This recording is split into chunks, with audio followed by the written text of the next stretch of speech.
எல்லாருக்கும் வணக்கங்கண்ணே. எல்லோரும் என்ன பண்ணுறீங்க? அம்மா மத்தியானம் சமையல்லாம் முடிச்சுட்டேன்டா.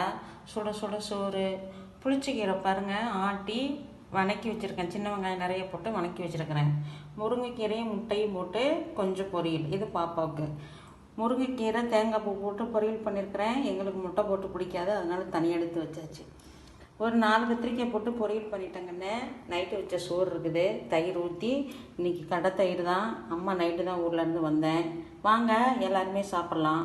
என்னடா இது கொஞ்சோண்டு சோறு இருக்குதுன்னு பார்க்குறீங்களா? போதும் சாமி.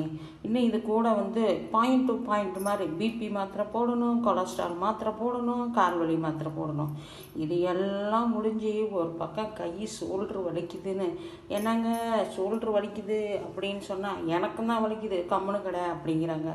என்ன பண்ணுறது சாமி? இப்படி தான் மாத்திரையிலேயே உயிர் வாழணுமா இருக்குது. வாங்க எல்லாருமே ஹெல்த்தியான சாப்பாடு சாப்பிட்டு மாத்திரையும் போட்டுக்குவோம்.